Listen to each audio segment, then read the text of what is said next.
parce qu'on apprend qu'il faut d'abord réfléchir, pas sentir, que rien ne passe par nos sensations, on les écoute pas. C'est aussi ça qui mène en fait à vivre des violences en fait. C'est parce qu'on ne fait pas assez confiance en ce qu'on ressent. Dire là en fait il y a un truc qui va pas. On se dit mais non, allez.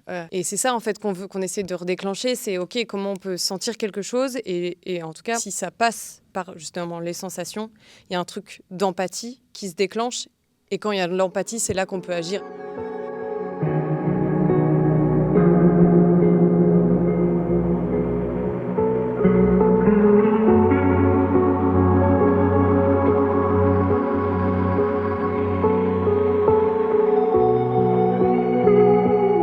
Brèche, c'est un mélange entre un voyage sensoriel et une prise de parole collective sur des violences qu'on a vécues, fictionnalisées.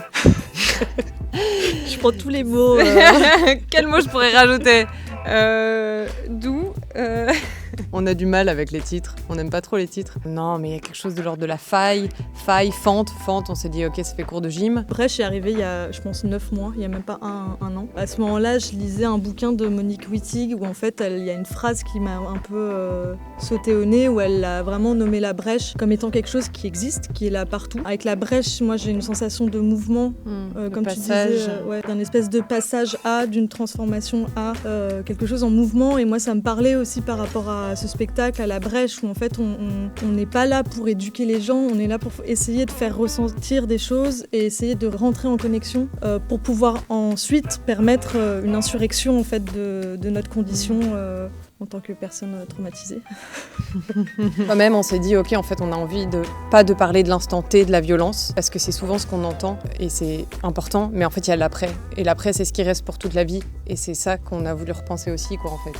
La dissociation, en fait, c'est un phénomène tout à fait naturel, physique, que chaque être humain, animal a, instinctivement. C'est un moyen de survie de, en fait, se décrocher du réel. Dans des cas de trauma, c'est dangereux, parce que c'est le cerveau qui a vécu une fois une dissociation beaucoup trop forte. Donc en fait vraiment concrètement l'image de l'esprit qui se sépare du corps et qui reste là et qui revient plus. Dans ces cas-là, ça devient très problématique parce que ça dérange la vie au quotidien. Mais la dissociation, il y a aussi des niveaux un peu plus petits, dans le sens où chaque être humain, du coup, a déjà dissocié d'une certaine manière. Par exemple, sur les bancs d'école, on dit toujours que l'élève qui est rêveur et qui n'est pas dans le moment présent, et ben, c'est un problème. Il a cette nécessité-là de le faire à ce moment-là et qu'il y a des endroits où il faut respecter en fait, notre besoin dans cette société qui va trop vite, qui nous demande trop de choses, ce besoin en fait, de faire un arrêt et de se mettre un pied en arrière. Alors évidemment, ça ne veut pas dire que c'est les mêmes échelles et que c'est le même ressenti et que c'est la même violence ou pas qui est vécue, mais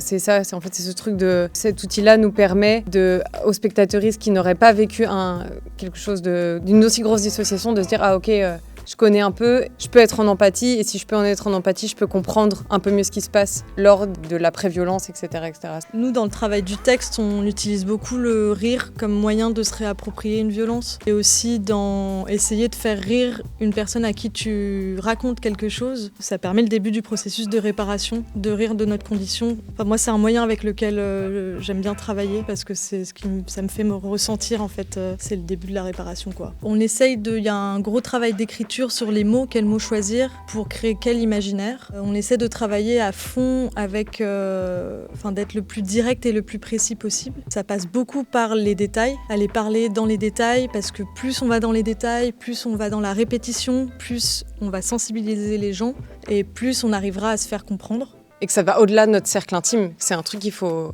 étendre, quoi. Voilà, c'est un peu ce qu'on essaie de faire. Après, on verra ce que les personnes vivront. Tant qu'il y a un truc à vivre, c'est bien.